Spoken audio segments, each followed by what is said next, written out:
வணக்கம். நம்ம இன்றைக்கி என்ன செய்ய போகிறோன்னு பார்த்தீங்கன்னா, சக்தி கிச்சனில் முதல்ல பதிவு பார்க்க வந்ததுக்கு நன்றி. என்ன செய்ய போகிறோன்னு பார்த்தீங்கன்னா, பொன்னாங்கண்ணி கீரை பொரியல். பொன்னாங்கண்ணி கீரை நேற்று நைட்டே வாங்கிட்டு வந்து ஒவ்வொரு இலையாக ஆஞ்சு வச்சுட்டேன். அதுக்கு தேவையான பொருள்கள்லாம் பார்த்திங்கன்னா, வெங்காயம், சின்ன வெங்காயம் நறுக்கி வச்சுருக்கேன், பட்டை வத்தல் கிள்ளி வச்சுருக்கேன், அப்புறம் தேங்காய்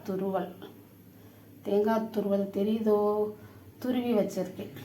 இப்போ வந்து சட்டியில் எண்ணெய் ஊற்றி காய வச்சுருக்கேன். காஞ்சிருக்கும். கையில் 2-3 கடுகு வச்சுருக்கேன், அதை போட்டேன்.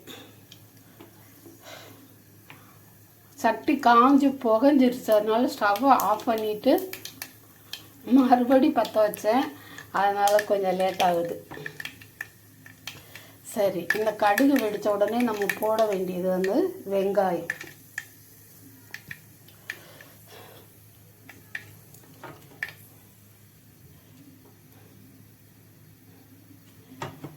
வெங்காயம் போட்டுருமா.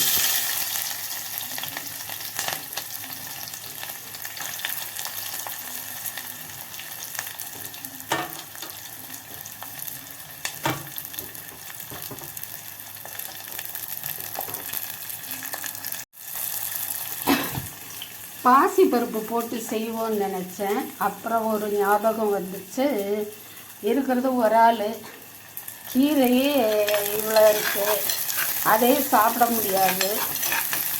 அது ஏதோ ஆஞ்சு வச்சுருக்கிறேன், முடிஞ்சதை சாப்பிட்டு முடியாத யாருக்காவது கொடுக்க வேண்டியதுதான். நான் வந்து நேற்று சாயந்தரம் பையன் இருக்கிற வரைக்கும் எதுவுமே ஞாபகம் வரல. இப்போ வத்தலையும் போட்டுறேன். பையன் ஊரில் இருக்கிற வரைக்கும் எதுவுமே ஞாபகம் வரல. அது ஊருக்கு போன பிறகு தான் நிறைய ஞாபகம் வந்து அப்புறம் போய் நேற்று வாங்கிட்டு வந்தேன் பார்த்துக்கோங்க. அதில் ஒரு விஷயம் என்னாச்சுன்னா, கீரைக்கார்ட்ட நான் கேட்டது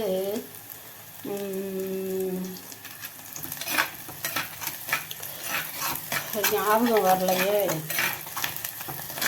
மணத்தக்காளி கீரை கேட்டேன். அல்சரு ஒரே நெஞ்செரிச்சலாக இருக்குது, அல்சருக்கு நல்லதுன்னு மணத்தக்காளி கீரை கேட்டேன். அவர் டக்குன்னு பைக்குள்ளே எடுத்து வச்சு கொடுத்துட்டாரு. இங்கே வீட்டில் வந்து நைட்டே க்ளீன் பண்ணி வைப்போம்னு சொல்லிட்டு பார்த்தா பொன்னாங்கண்ணி கீரை மறுபடியெல்லாம் போகிற அளவுக்கு மாற்றுறது அளவுக்கு எனக்கு முடியல. அதனால் அதோடையே விட்டுட்டேன். சரி, வெங்காயம் கொஞ்சம் வதங்கட்டும். நான் அந்த வெங்காயத்துலேயே கொஞ்சம் உப்பு, தேவையான அளவு உப்பே போட்டுறேன்.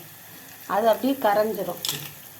கீரையில் இருக்கிற ஈரம் எல்லாம் சேர்ந்து கரைஞ்சிரும். ஒன்றும் கவலைப்பட தேவையில்லை.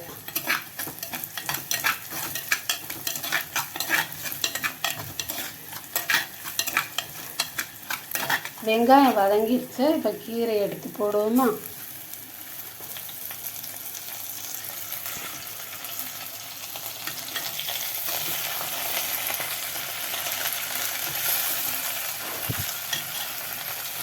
இப்போ இந்த கீரை வந்து கொஞ்சமாக சுருங்கினதும் இன்னும் கொஞ்சம் கீரையை எடுத்து வச்சு வதக்கணும்.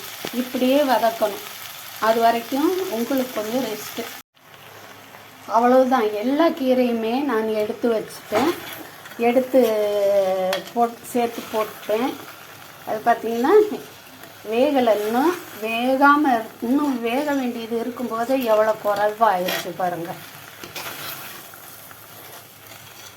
சின்ன வயசில், இன்னும் ஒரு 5 நிமிஷம் தான், சின்ன வயசில் நான் சென்னையில் இருக்கும்போதெல்லாம் பார்த்திங்கன்னா, நாங்கள் இருந்த ஏரியாவில் வீடுகளே அதிகம் கிடையாது. அங்கே பார்த்திங்கன்னா தரையெல்லாம் கொடியாக படர்ந்து இருக்கும். அப்போல்லாம் கண்டுக்கிறவே மாட்டோம். இப்போ பார்த்திங்கன்னா காசு கொடுத்து வாங்குகிறோம். இன்னும் கொஞ்சம் வதங்கணும். அது வரைக்கும் ரெஸ்ட் எடுக்கிறீங்களா? அவ்வளவுதாங்க, கீரை ரெடி ஆயிடுச்சு. எவ்வளோ இருந்த கீரை எவ்வளவு ஆயிடுச்சு பாருங்க. அவ்வளோதான். நீ தேங்காவை போட்டு இறக்கிற வேண்டியதுதான். இதுதான் இன்றைக்கி எனக்கு சாப்பாட்டுக்கு தொட்டுக்கிறதுக்கு பிசைஞ்சுக்கிறதுக்கு எல்லாமே இதுதான். இதுவே சூப்பராக இருக்கும். இந்த தேங்காயோட ருசி இதெல்லாம் பாசிப்பருப்பும் போட்டிருந்தா நல்லா தான் இருக்கும். நான் தான் வேண்டான்னு சொல்லிட்டு எதுக்கு இவ்வளவு அப்படின்னு விட்டுட்டேன். சரி, பொன்னாங்கண்ணி கீரை பொரியல் சாப்பிட நீங்கள் எங்கள் சேனலுக்கு புதுசாக வந்தவங்களாக இருந்தால் ஒரு சப்ஸ்கிரைப் பண்ணிவிட்டு லைக் பண்ணிவிட்டு அடுத்த வீடியோலையும் நாங்கள் உங்களை பார்க்குறதுக்கு ஆசையாக இருக்கிறதுனால பெல் பட்டனையும் கிளிக் பண்ணிவிட்டு வாங்க, பொன்னாங்கண்ணி கீரையோட சாப்பிடலாம். எல்லாருமே சமைச்சு ஷேர் பண்ணுங்கள், லைக் பண்ணி சாப்பிடுங்க, சந்தோஷமாக கமெண்ட் பண்ணுங்கள், சப்ஸ்கிரைப் பண்ண மறக்காதீங்க. இந்த வீடியோவை பார்க்க வந்ததுக்கு என்னுடைய நன்றியும் வணக்கம். அவ்வளோதான். இதை பாத்திரத்துலலாம் நான் மாற்றலை, அப்படியே தான் வச்சுருக்கிறேன். பொன்னாங்கண்ணி கீரை பொரியல். சரி, வரட்டுமா? வணக்கம்.